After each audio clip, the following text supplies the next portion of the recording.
This meeting is called to order. We will begin with a moment for prayer or reflection.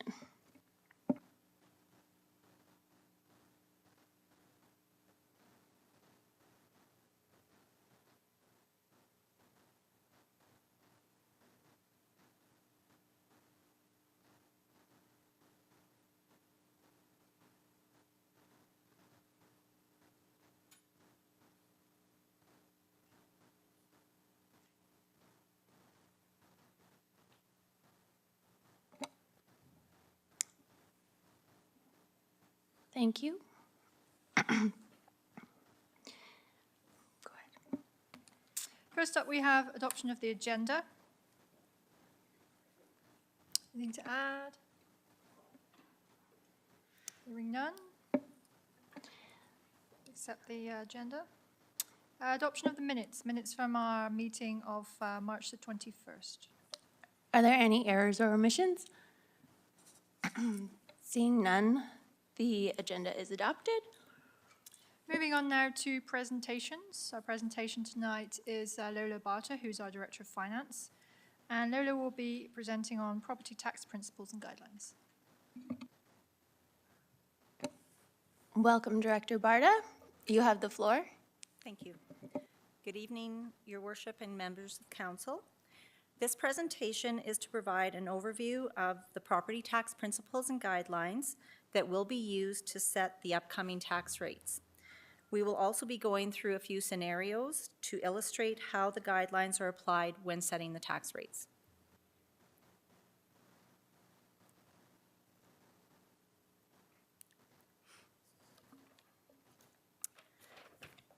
So in 2021, we developed principles and guidelines to provide a general approach to setting municipal property taxes through a framework of consistent principles, administrative guidelines, and key factors.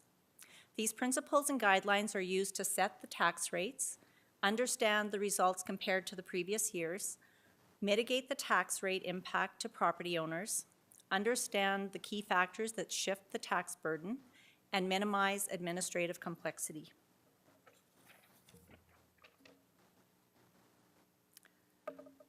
So property taxes are the main source of revenues to fund programs, services, infrastructure that support our residents, businesses, and community. Assessment, on the other hand, is the process of assigning a value to individual properties as a basis to distribute the property tax amongst the property owners. So there's really a three-step process. The tax revenue budget is approved through council. That has been completed. The assessor will then determine the assessment values, and that has also been completed. And the third step is to use the taxation framework that's applied for setting the tax rates. So the cost of municipal services are distributed among all properties based on the budget-based tax formula. So the basic formula is just taking that revenue budget, dividing it by the assessment base. That gives you your tax rate. Your tax rate is then applied to the assessed values, and that equals the tax payment. I just want to go through a few misconceptions of how tax increases occur. So the first one is tax rate increases equal tax increases. So when the market is good, assessment values will be higher, and that actually equates to a tax rate decrease. When the market is poor, assessment values will decrease, and that could result in a tax rate increase. So for example, if council approved a 3% tax rate increase, but the assessment base increased by 10%, the tax rate would actually decrease beyond that 3% increase. The second item is that assessment increases equal tax increases. So as I mentioned previously, assessment values are really only the basis of distributing council's revenue budget. It's not the amount of taxes collected. The third item is growth revenue equals tax increases. So growth results in additional revenue for a municipality without tax increases to existing property owners. So if we look at a very basic example here, year one, we have 3 homes. They all have the same assessment value. The municipal tax levy is $750, so each house pays $250. In year 2, if we assume that there is no tax increase, but one additional home is built, each house will still pay $250, but now the municipality collects $1,000 in revenue. So revenues increase, but there is no tax increase for property owners.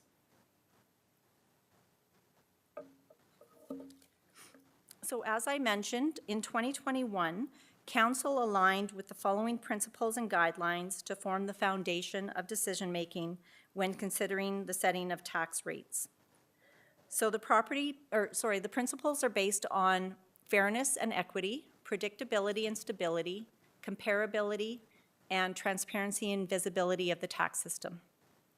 The guidelines are used to illustrate the impact to the tax rates on each assessment class. So the first one is where we would provide a scenario that shows the impact of keeping the prior year tax distribution.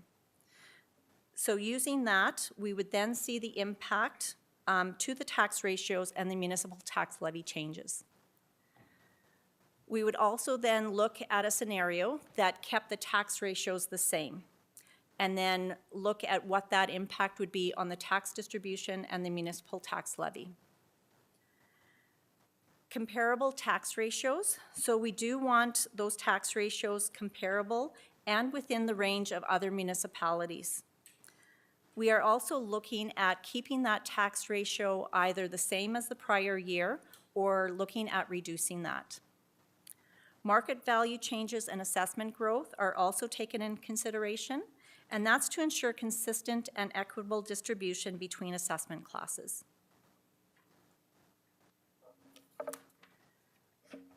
So key factors are related to both the assessment and taxation that's going to be considered when we are setting those tax rates. Of course, setting the tax rate does require judgment by council and looking at multiple key factors to consider. So some of those include balancing the interest of the overall community. So when we set tax rates, you'll see in some of the examples I'm going to show you here, that it might result in shifting that tax burden from one rate class to the other. And so we do need to give consideration as to which class is benefiting and which class is impacting. We also want to align with the city's strategic plan and vision. We want to ensure that they are fair and equitable distribution of the tax burden and that it's affordable and comparable to other municipalities. So some of the assessment key factors that should be considered when setting tax rates is the differing percentage change in assessment growth and market growth, assessment value shifts due to re-inspections and assessor corrections, and the disparity between market and regulated rate values. The taxation key factors that should be considered is impacts arising from annual budget and requisition requirements, tax range for non-residential and multifamily tax ratios, and comparable and competitive rates and ratios. Council also has a number of tools available to utilize to promote equity, stimulate and redirect economic development, and guide investment. So the first one is assessment classes and subclasses, and that's the ability to apply varying rates to particular property types. So currently within the City of Medicine Hat, we have 4 assessment classes. That is residential, non-residential, farmland, and machinery and equipment. The only assessment class that has subclasses is residential, and that's broken down into single family, multifamily, which is 5 units or more, and vacant or residential properties. So non-residential, we can, the legislation does allow for subclasses to be considered. Right now, it's for vacant, non-residential property, small business, and other non-residential property. So the small business property means property that is owned or leased by a business operating under a business license and has fewer than 50 full-time employees across Canada. So if council recommends that other subclasses are to be determined or established, we do want council to consider a few items here. So one of them would be the administrative efforts. You know, determining which property falls within which class will take some time and effort to determine that. There may also be additional effort to continuously measure and track to ensure that that property falls within the appropriate category. We could have potential for additional appeals. So property owners may be challenging where their classification, where their property should be classified. And we could have unintended consequences. So incenting or disincenting behavior. One class may be benefiting, but others may be impacted negatively. The other tools would be tax ratios, so the ability to determine the different ratios between the subclasses. So currently we have multifamily. The 2021 ratio was at 1.22, and non-residential, the 2021 ratio is at 2.25. Tax revenue distribution, this is the ability to distribute the revenue amongst the assessment classes. So in 2021, the distribution was 59% for residential, 3% for multifamily, and 38% for non-residential. Council also has the ability to approve tax exemptions, deferrals, or cancellations. These can be full or partial exemptions. However, keeping in mind that this will shift the burden to other property tax classes. And then, of course, tax incentives are available as a tool as well.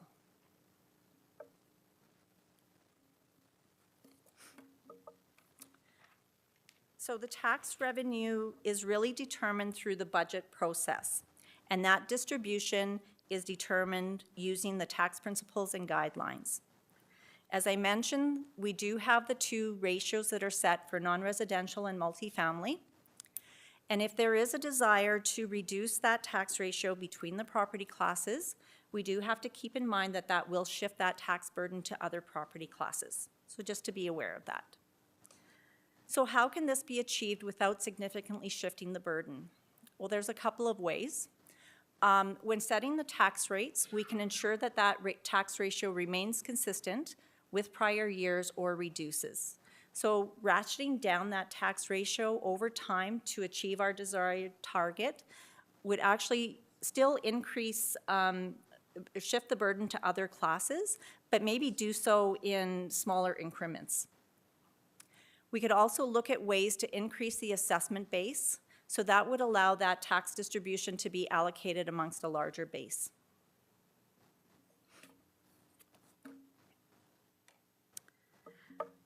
This next slide shows one reason to consider a higher tax ratio for a particular class.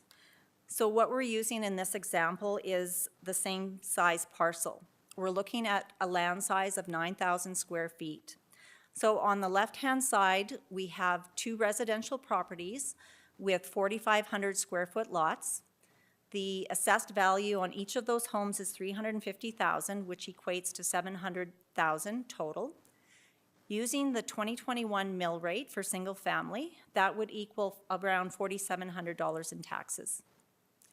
On the other side, we have a multifamily apartment unit with 6 units. Land size is still 9,000 square feet. The total assessment value of that property is $600,000, and using the single family mill rate of 8.3, that would equate to $4,900 in property taxes. So you can see that they are very close to being similar. If we applied the single family mill rate, that would actually lower the property taxes on that property to $4,000.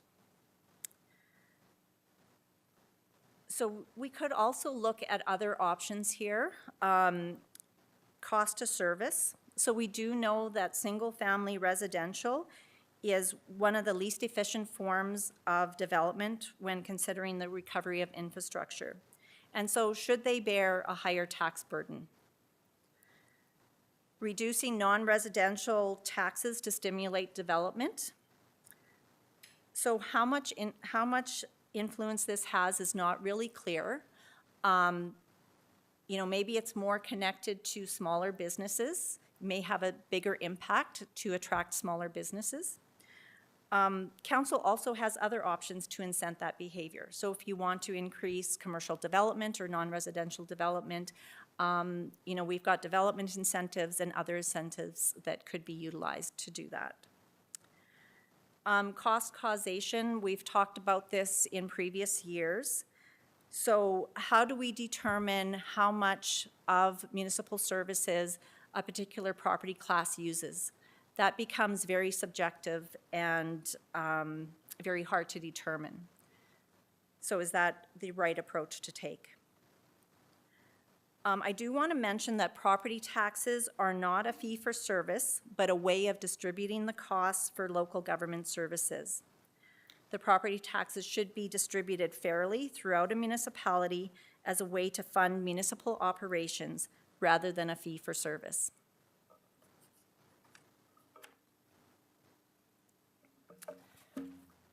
So this next slide shows our non-residential and multifamily tax ratios over a number of years. The blue line is the non-residential, and you can see since 2008 that has been declining. The multifamily, since 2006, that has declined and remained fairly stable.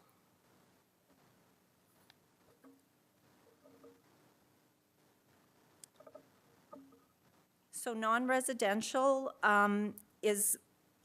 this is based on the 2021 tax year, and you can see that Medicine Hat falls within the range of other comparable municipalities. I do want to note that St. Albert, Red Deer, and Lethbridge actually increased their tax ratio for non-residential in 2021. So changing tax ratios is really going to be based on different reasons for each municipality. You just can't take a look at it and say, well, why do they have a lower rate and why do they have a higher rate? It is really dependent on their factors and their requirements within each municipality. It just can't be the same.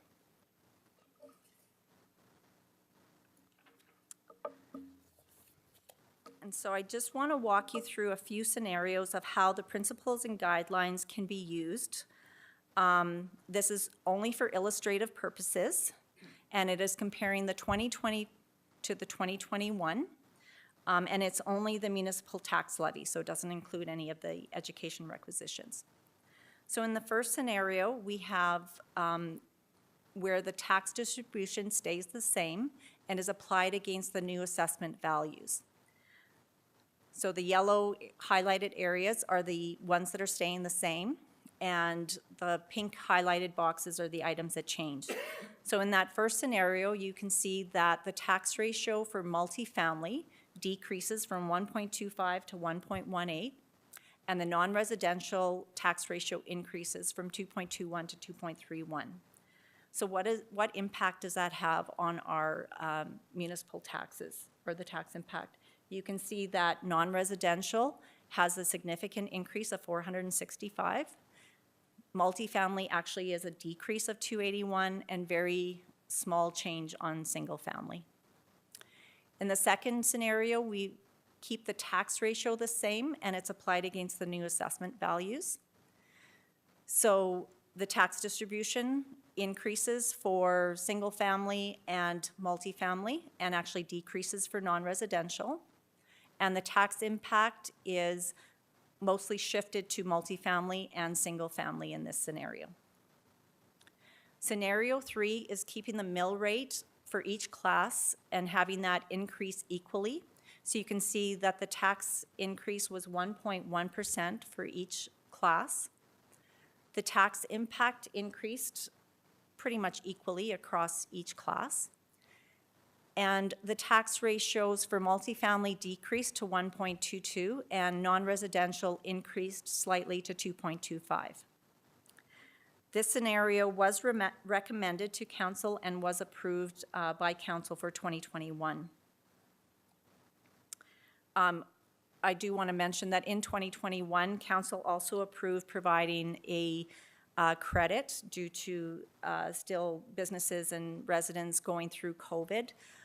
to help support residents and not impact them with an additional burden of tax increases. So we did apply a one-time neutralization credit on every property tax holder's bill to accommodate that. So this presentation was to provide an overview of how the principles and guidelines are used when setting tax rates. We will be coming back to council on April 18th to request approval for setting the 2022 tax rates. And we will be including some of the scenarios and analysis based on using those principles and guidelines. And I will be open to any questions. Councillor Knodel? Through the chair, thank you, Mayor Clark. Thank you, Ms. Sparta. I'm just wondering, I have a quick question about the chart on table or on page 20 here. So we've got the blue line and the green line, non-residential versus multifamily. I was just curious about, now I'm looking at the interrelationship between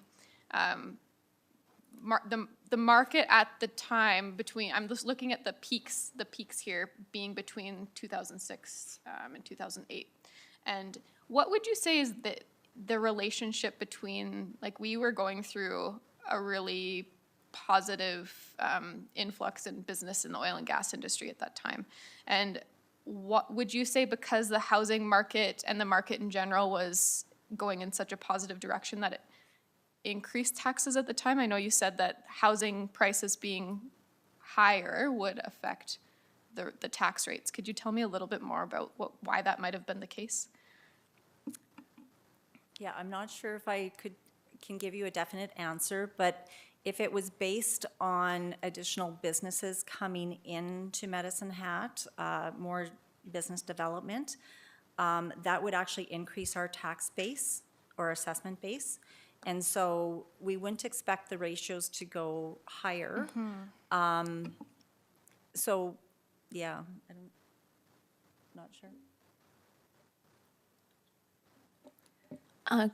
Councillor, do you have a response to Councillor Knodel? Councillor Hirsch? Well, and don't forget, when we do valuations on non-residential, it's based on the income approach to value. So in boom times, you'd actually have higher valuations on those properties, therefore you would have a higher tax bill.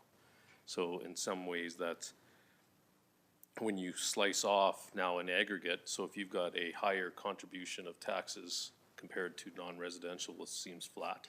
That's where the ratios go a little bit skewed. Does that make sense? Councillor Dumanowski? Thank you, Your Worship. Director Barta, thank you for the presentation. Seen this one before, but every time I hear you speak to it and kind of relate to some of the points in it, I learn something new. And I imagine for the average electorate out there who's hearing it, they have the opportunity to go back to this and refer to it and make some greater sense out of the information here, and it's appreciated. Just kind of in general, can you speak to those subclasses again? I was looking at that, and it kind of spoke to me when you referred to it. And of course, the considerations, as you indicated, are anytime you make any changes, there are unintended consequences or the potential for unintended consequences. Can you just, I guess my thought is, can you give an example where that could, or illustrate an example where that could shift a burden and create an unintended consequence? I'm trying to imagine, if I hear that, and I did hear it, what tangible example you have in mind. And when it comes to subclasses and the establishment of them, when we look to compare ourselves, if we do, we have to be cautionary about that, because you indicated not every municipality is built on the same basis. And but if we look at creating additional subclasses, and we look at other neighboring like-sized municipalities, are we offside on any of them? Or are there any subclasses in other communities like-sized to Medicine Hat that stand out, but we have not been, we're guarded against pursuing for obvious reasons maybe, but hope I'm making some sense. I'm just trying to understand that subclass piece a little bit more. Yeah, and I'd have to go back and take a look at other municipalities and what they have for different subclasses. I believe Medicine Hat is close or comparable with what other municipalities currently have. I guess the unintended consequences is if we are shifting or creating additional subclasses, is there an opportunity, I guess, to shift what's being created in our community, right? So I guess I would equate this to, you know, if you are reducing the ratios, are you incenting that behavior? So are we incenting, if we're decreasing the multifamily ratio, are you incenting that there's going to be more multifamily units and less residential units? And is that what we want? Is that what we desire in our community? Perhaps it might be. Then does that, you know, maybe deter some people from not moving to Medicine Hat because they want a big house and a big yard and that sort of thing? So I guess that's where we would go with incenting or disincenting behavior. Did you want to follow up? As two examples in terms of subclasses, maybe you can comment on, you could do by area of the city as a separate residential class. And then I think the thing that you were talking about where you're like, oh, that's complicated and you have to stay on top of it all the time, you could do by locations that meet a certain energy efficiency level or have a certain permeability to the overall land mass and would have less impact on our stormwater system, stuff like that. You could, and again, that becomes quite a lot of administrative effort, right? So how do you determine a separate subclass within the city? And how do you maintain that and what's, you know, when I say that there could be additional appeals, what's to say that someone in a different area of the city wouldn't say, well, why don't I get that same benefit? Or, you know, why am I getting the impact because I live in this area of the city? So that could have either a negative impact or a positive impact, right?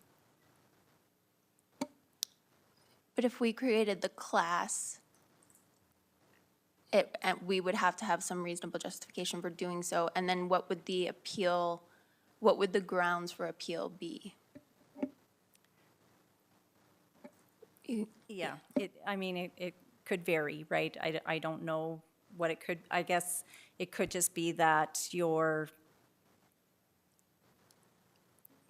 why is one area of the city being taxed at a certain way as opposed to the other area of the city? So what would be the justification for doing that? I guess if you had the criteria, perhaps that would be clear enough that they wouldn't be appealed, but I didn't mean to put you on the spot there. it's okay. Your worship, can I have a Yes, supplementary? yes. Just to the slide you have there right now, I like the fact that you have the scenarios illustrating a small shift in those ratios and the different applications, how much of an impact there can be. It's sometimes, when you look at a graph like that, maybe on the residential side, on the non-residential side, it starts to create a picture differently than the residential, but regardless, or the multifamily, single family, I can just appreciate that through these scenarios, you see those shifts having a larger or disproportionate impact depending on which one you're altering. And again, maybe a question that I know the answer to, or at least a broad-based answer is, and you kind of addressed it, is if we create a shift toward non-residential over residential, then are we in fact deriving the outcome that we're hoping to by making that shift? And I know at committee level, either this time or a previous time, I asked, do we draw any correlations between development and permits and and the actual changing of the ratios. In other words, are our ratios deriving the results we wanted? I know that's not an easy algorithm to kind of put together, but if we don't, the danger is then we're doing it kind of without any intentionality, and I worry about that a little bit. But in the end, striking that balance is important. Again, I just wanted to highlight the scenarios and the importance of that for those who are watching at home. Thank you. Councillor Hyder? Through the chair, Director of Finance Lola Burt. Thank you so much. I have seen this presentation before, but I really want to thank you for all your work that has done on these presentations, you and Sue. It just brings to light questions that the average person might have. And with your expertise, very well explained. So I appreciate that. So thanks, Lola. Thank you. Councillor McGrogan? Thank you. Through the chair, thanks for the presentation.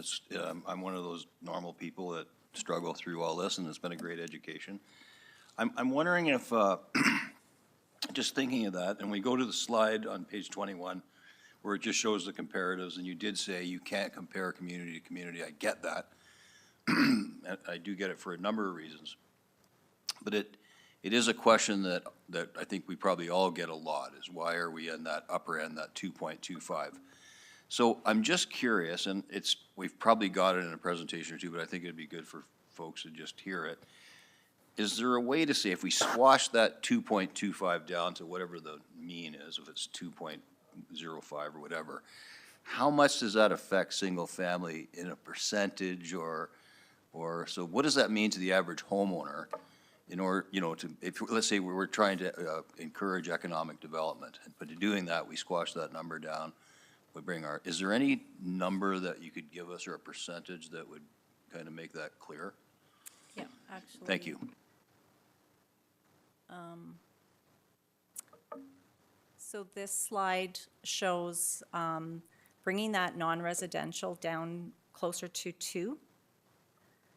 And again, this is just comparing 2020 to 2021. So you can see that the burden does shift to multifamily. If you left multifamily at the 1.25 ratio, it shifts it both to multifamily and to single family.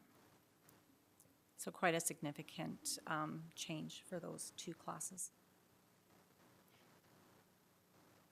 Do you have a follow-up? Councillor Van Dyke? Thank you. And through the chair, sorry to put you on the spot, and if you don't have an answer, that's fine. But I'm wondering if there is a property tax mechanism that would encourage the development of affordable housing, both rentals and homes for purchase, while preventing property holders from amassing a monopoly on rentals. Sorry, I don't know that answer. I can get back to you on that, though. Thank you. Councillor Canoto?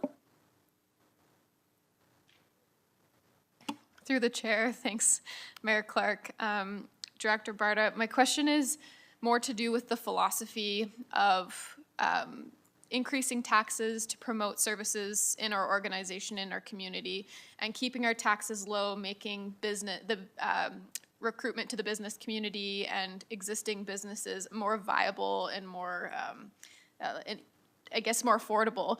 I'm just curious, in the past, when we have kept our taxes lower, I understand the circumstances we're under right now, the worldwide financial climate is very complex and things are more expensive than they've ever been right now. But when we've had lower tax rates, what are some mechanisms the city has relied on to encourage supporting services that we care about deeply and still maintaining lower tax rates? Because I think my belief is there has to be a happy medium between supporting and making robust services in our community, but also still making the business community viable. So what are some strategies that you've seen in the past?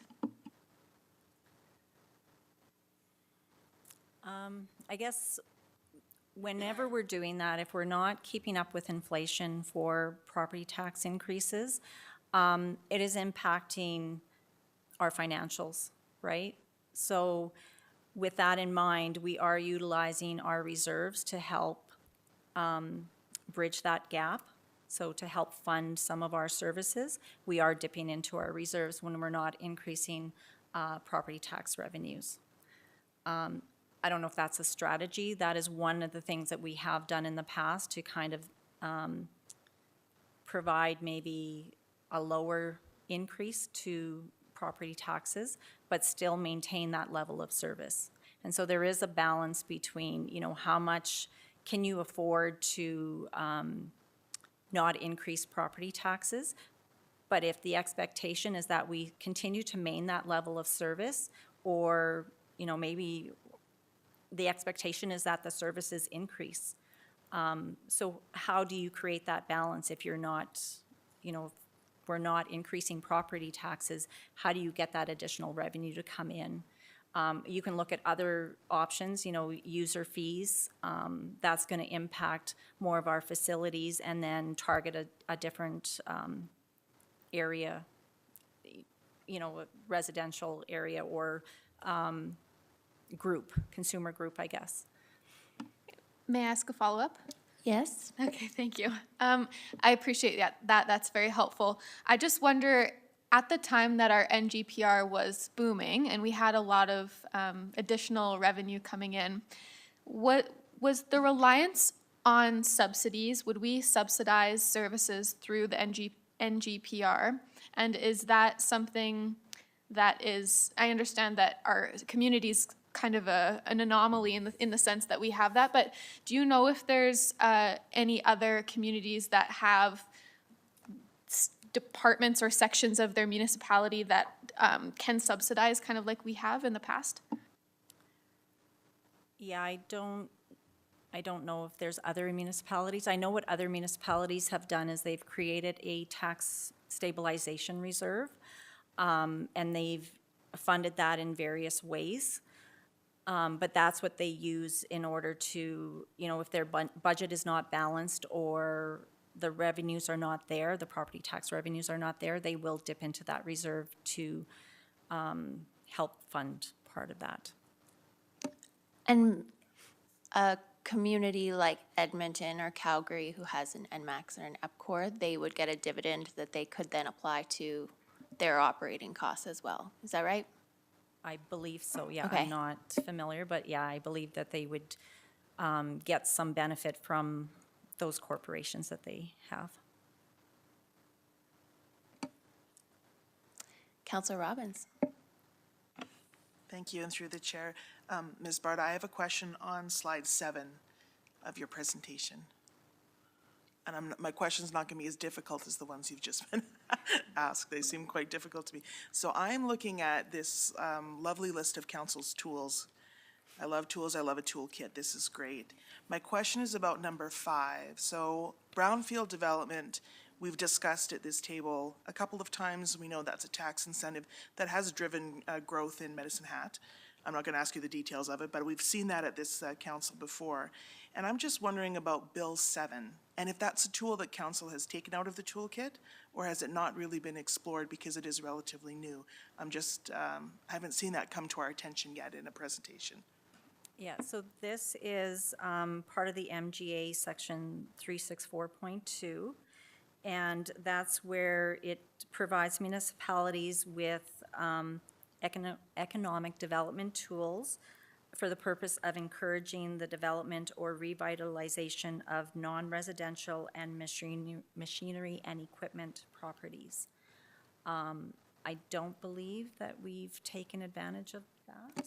I can comment on that. So and probably the councillors that were on council last year can as well. I think it was last year, a tax incentive package was approved, and it included reference to, or an incentive package was approved, and it included reference to tax incentives. So that's already been approved. And now it's just a matter of bringing forward a bylaw to enable those tax incentives. So you're saying that previous council took the tool out of the kit, but the potential to pick it up and use it for something is still a bylaw amendment requirement? Correct. Okay, thank you. Thank you both. Counselor Sharps? Thank you. I just had a quick question on the non-residential mill rate. How do we, because I saw a lot of comparison with the residential, how do we compare on the non-residential mill rate throughout Alberta? So that was that bar chart? Yeah, page 21. So I think the mill rate itself is 15.11. I think that's one of the highest, but I'm not sure. Is that accurate, or do I, for non-residential?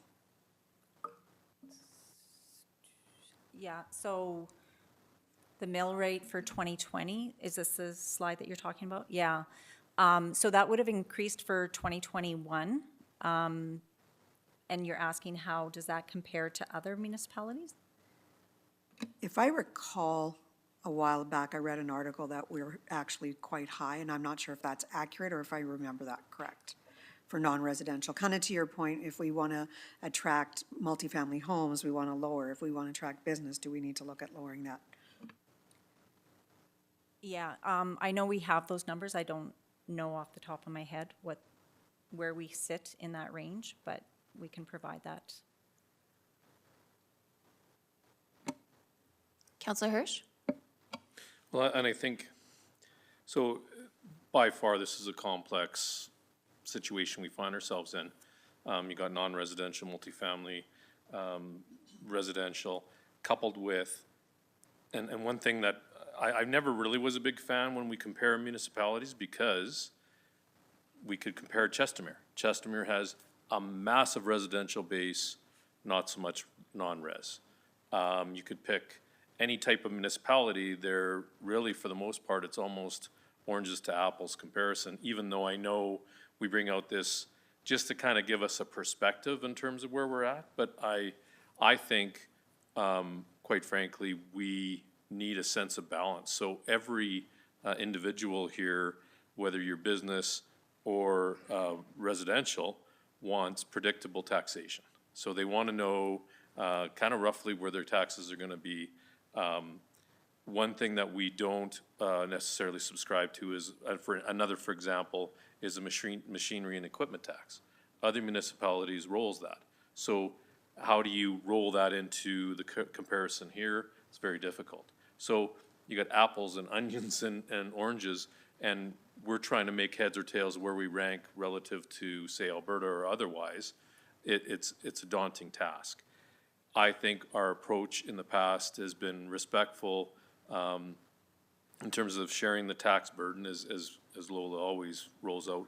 And I see this multi times where we see, and I appreciate the fact that you could say, we could do this, we could do this, we could do this, but I think the idea goes back to the principles that you had on slide 1, saying that we're trying to be fair, equitable, et cetera.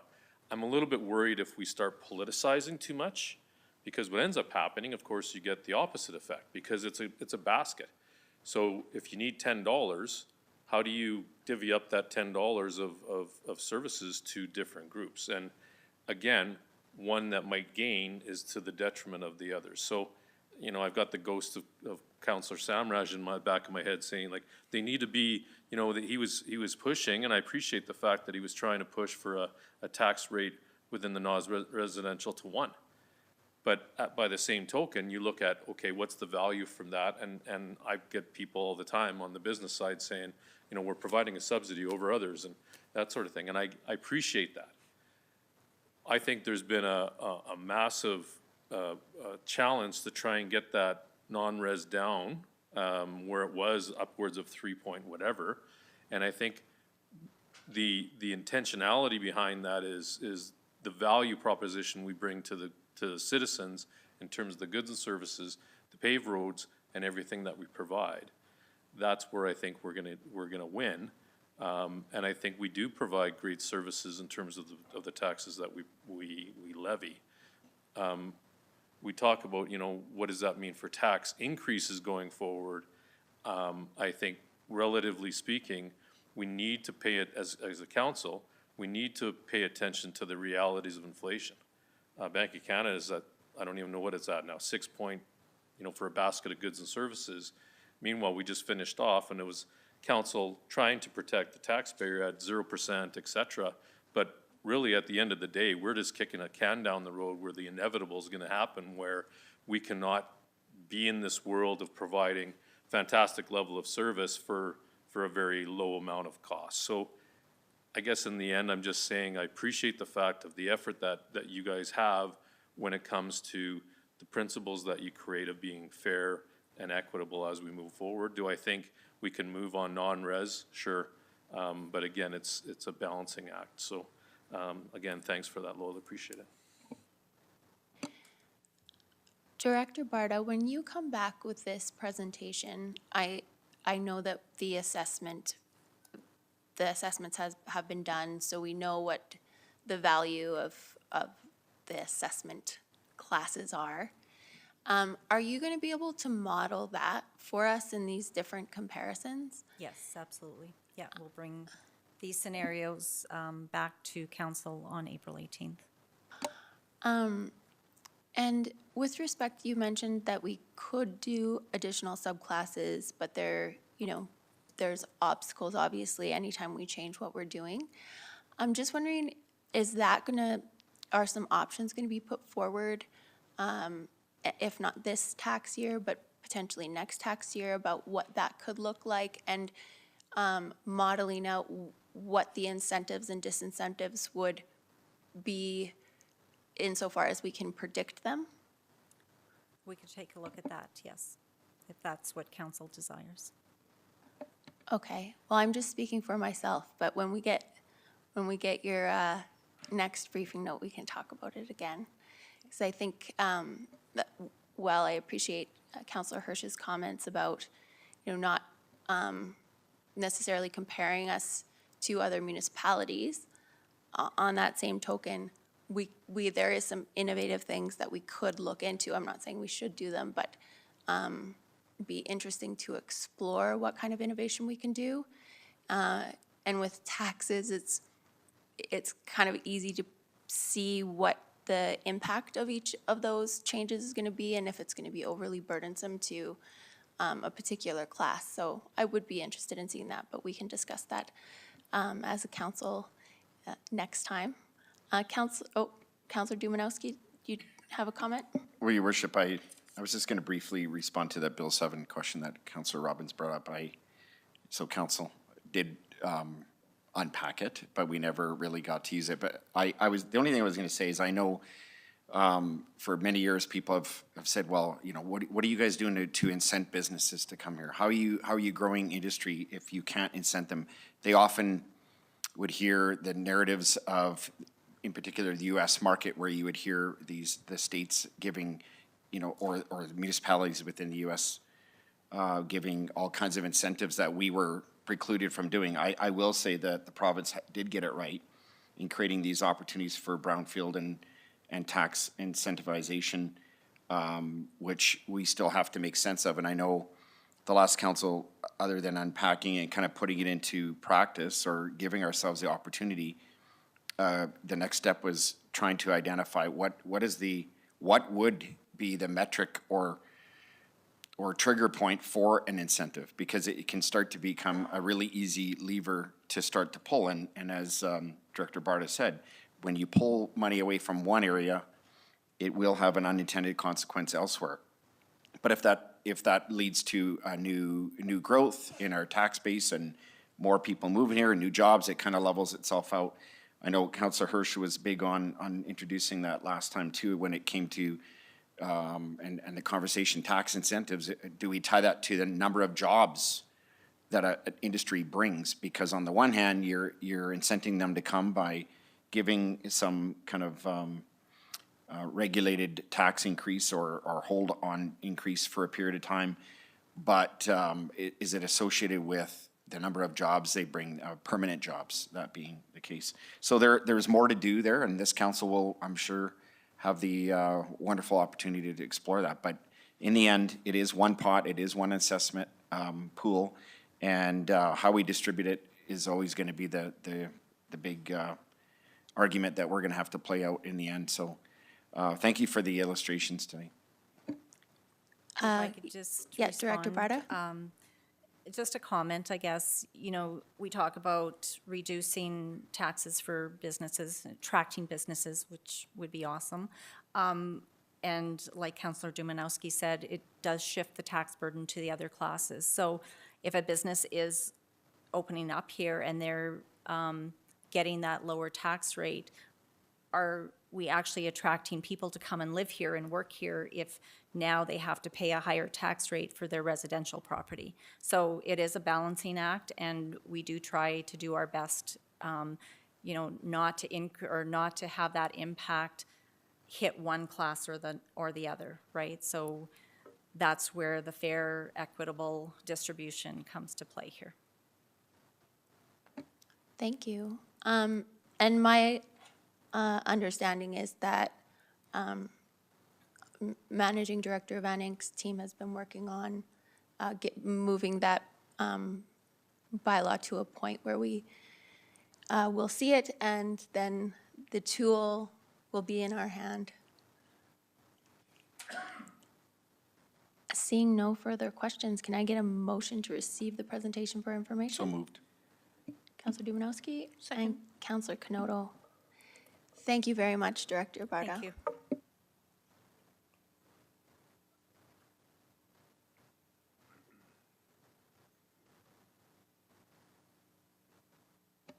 We will vote.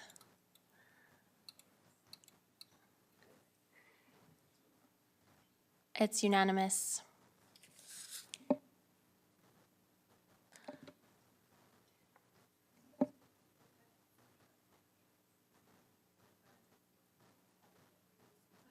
It's making up for last time when you weren't on there.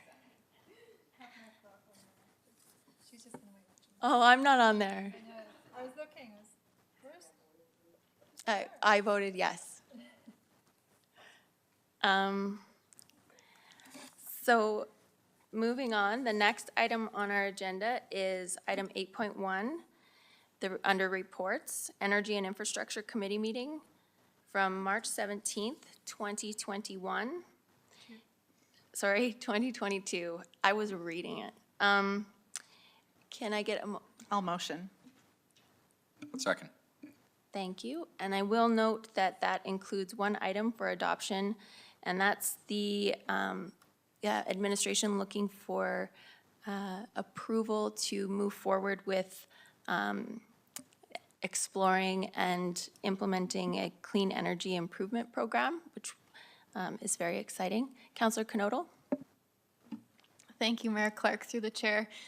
Reading through this, the information about this potential program through the government and seeing other communities implementing the program, I am excited. I think it's a great opportunity, especially for those who don't necessarily have access or normal access to funds in a lump sum like this. I think it'd be, especially for new homeowners or younger community members, having the ability to take out upwards of $50,000 to improve windows and get a new furnace if necessary is excellent. And I'm looking forward to seeing it in place in our community and exploring it first and then seeing it implemented. I think it'll be great for Medicine Hat.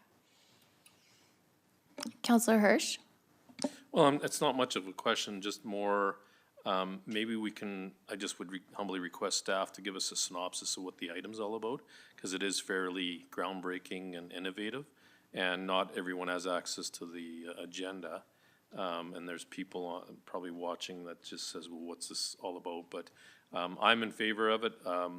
In fact, back in the day when the province, I think, I took advantage of that in my first house, did the upgrade to the hot water tank, the furnace, the blew in extra insulation, and then they did the test to see the difference. And it certainly made sense for me financially, but it was a great effort that allowed me to save a little bit of money and improve my house at the same time. But just maybe a bit of a background for people to understand would be great. Thanks.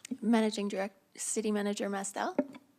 Thanks, Your Worship. I'll maybe ask Managing Director Pankos to provide a quick summary of the highlights. It's been an effort from a number of people, but Managing Director Pankos could probably provide that synopsis. Go ahead. Thank you, and through the chair, this program is an opportunity. It will take a couple of years to develop and to become operational, but the theory is that the residents, business owners, and even farmland owners would have access within our municipality to funding in order to introduce clean energy improvement opportunities, so anything that would improve energy efficiency of your home or add clean energy sources to your home, like solar panels, for instance, essentially in the form of a loan, but those loan payments would be paid through adjustments to your property taxes through time.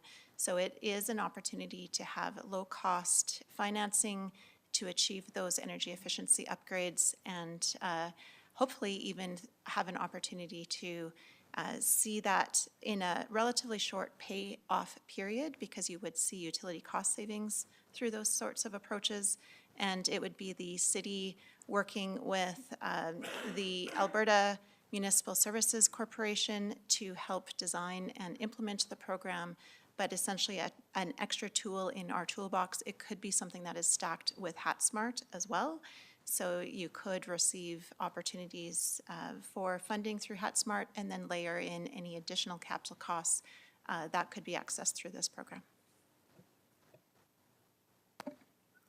Thank you, Managing Director Pankos. Councillor Dumanowski. Your Worship, to Managing Director Pankos, and so as has already been said, the Clean Energy Improvement Program implementation is something I know since it's gone through the media has garnered a lot of interest. I've had a few people inquire about it through me, which usually means there's a large uptake of interest in it. I think what presents as a problem, and I'm not certain, the phasing in, if you will, the 2 years, almost 2 years to get it to a program launch state. Can you just speak to the phasing, and are those timelines that we've established, or are those timelines that have been seen or observed in other communities who have already done this? And is there any way to move that forward in a concerted way? Because I think, as has already been said, there's a lot of interest and although there seems to be a lot of not only interest but programming around incentivizing people to make their houses more efficient, et cetera, this is a game changer for a lot of people, I've heard. And so the 2-year timeline, is there any way to expedite that?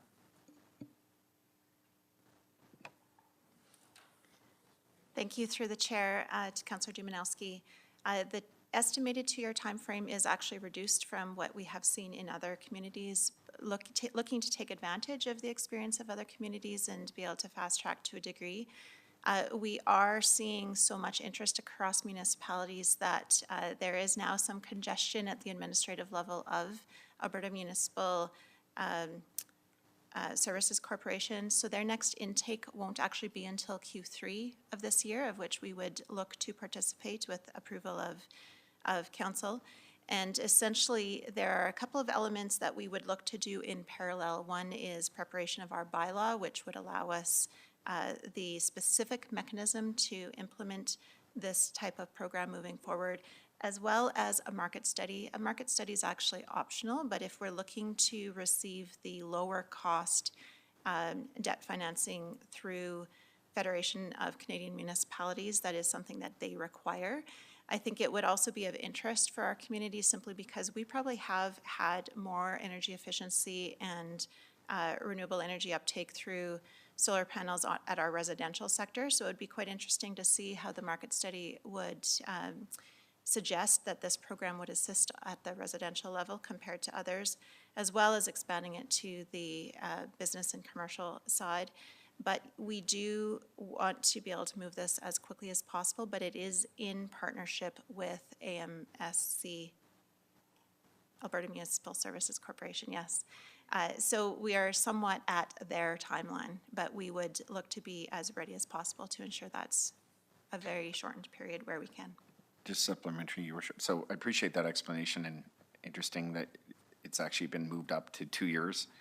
So again, perhaps some of the learnings we can glean from other municipalities who have launched this successfully might tighten some of those timelines, which you're suggesting is the reason why we have it down to 2 years.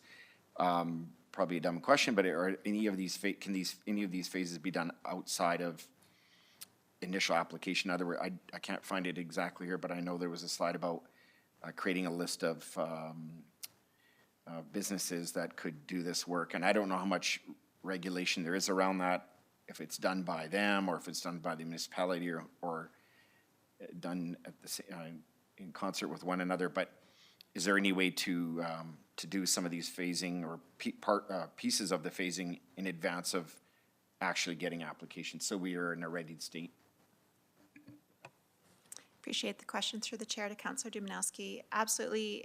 So we are still learning about this program ourselves. We have connected in with a number of the other municipalities and of course working with our anticipated partner in Alberta Municipal Services Corporation. A large chunk of the timeline is the program design itself, which that is led by our anticipated partner in Alberta Municipal Services Corporation. But certainly, I presume they would have learnings as well. You're right in that part of that is determining which vendors would be qualified in order to conduct some of the audits, some of the pre-qualification work, et cetera. But I can certainly assure you, knowing the interest in this community as well as our own history in dealing with these sorts of programs through an equivalent, perhaps a sister, so to speak, in HatSmart, we're prepared and ready and happy to assist and accelerate wherever possible. Councillor Robbins? Thank you, and through the chair, I have a comment actually about the report. So Managing Director Means provided a report, and there's a little piece in it that I think we would be remiss in not shining a little spotlight on, and that's a thank you to city operations. I'm talking about the Kinplex ammonia leak. They caught that leak through regular and diligent maintenance of the equipment, and they caught it before there was any danger at all to the public or the staff. And maintaining equipment is not the most showy job in the world, but it deserves a spotlight for being done so well. So I thank you for that. Well said. And just to highlight one other exciting item that makes up part of this Energy and Infrastructure Committee report, and that's there's a presentation in the materials about the hydrogen roadmap and southeastern Alberta's positioning in that. And one of the things that I noted from the presentation is that it says that Medicine Hat and southeastern Alberta have been more than leaders for more than 100 years in energy transition. So I thought that was a very timely thing for us as we continue to pursue other forms of energy, and not just to mitigate our carbon footprint, but also to ensure that our economy is strong for the long term. So appreciate that, and it's definitely worth taking a look at. Seeing no more questions, we will vote.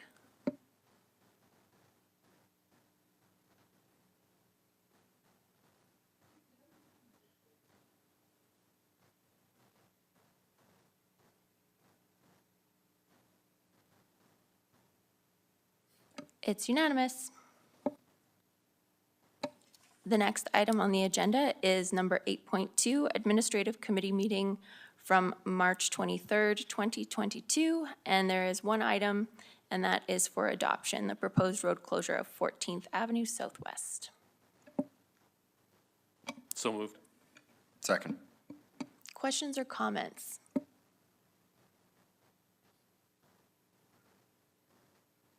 Through the chair. My question was just regarding the work that's being done at this location. So the location at hand is near the power plant, for those of you who don't know. And I was just curious, we had discussed that the government has new regulations about water being cool when it enters the river. Is this part of that cooling of the water that is going to be happening as per the requirements of the government?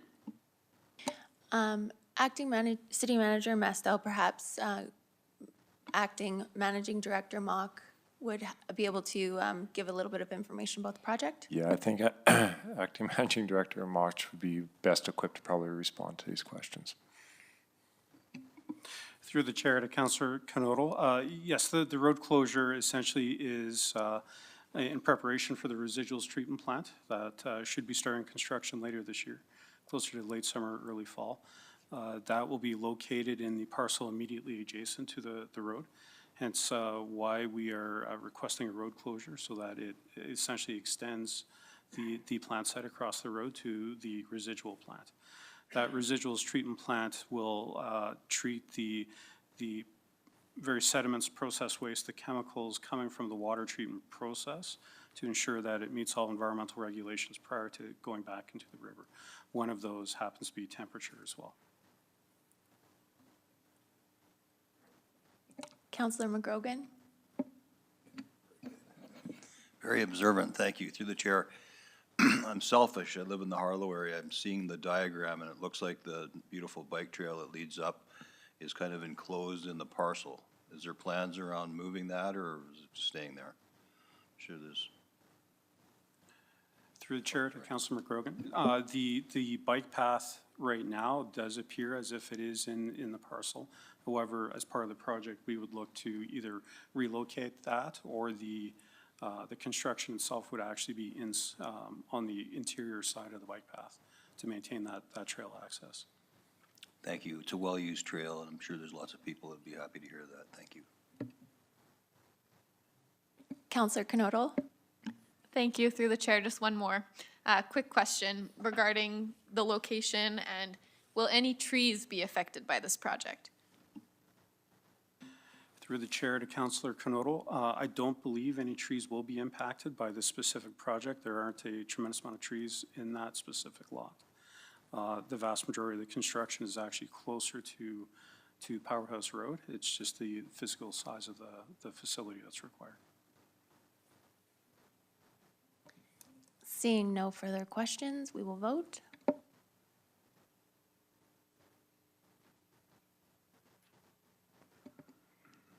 That's unanimous. Moving on to item 8.3, Corporate Services Committee meeting from March 24th, 2022, and all items are for information. Your worship, move that report for information as indicated. Second. Questions or comments? Seeing none, we will vote. Councillor Knodel?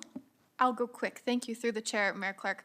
I just wanted to say that I really like this Bright Ideas campaign that's coming through Talent Attraction. The branding and the concept behind it is good, so I appreciate that. Thanks to the work that's being done behind the scenes. Okay, we will vote.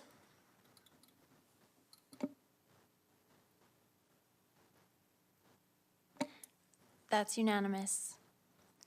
Moving on to item 8.4, Public Services Committee from March 28th, 2022. And there is one item for adoption, and that's the Truth and Reconciliation Recommendations Committee member resignation and appointment. The remaining items are for information. I'll move the report. Second. Are there questions or comments?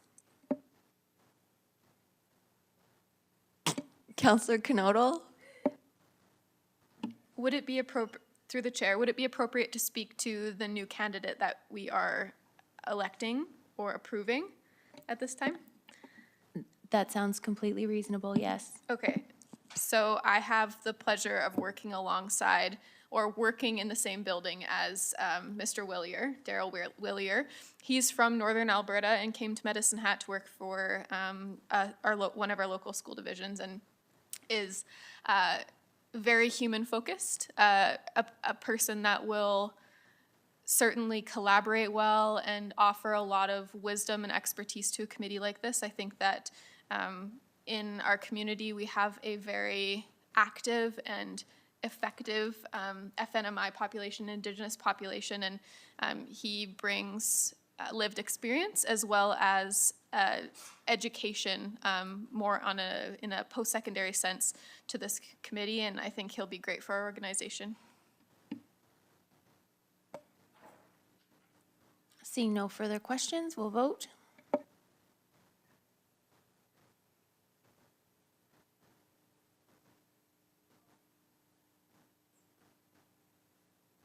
It's unanimous. Moving on to new bylaws. Item 9.1, bylaw 477, a bylaw of the City of Medicine Hat to close roads in the City of Medicine Hat. Can I get a motion to give first reading to bylaw 4770, a bylaw of the City of Medicine Hat to close roads in the City of Medicine Hat? Your worship, I seek leave to introduce bylaw 4770 and ask that to be read a first time.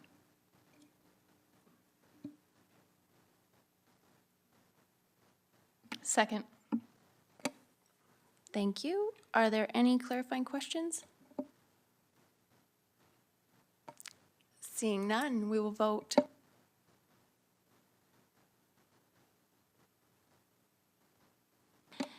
And that is carried. Seeing no further business, this meeting is adjourned.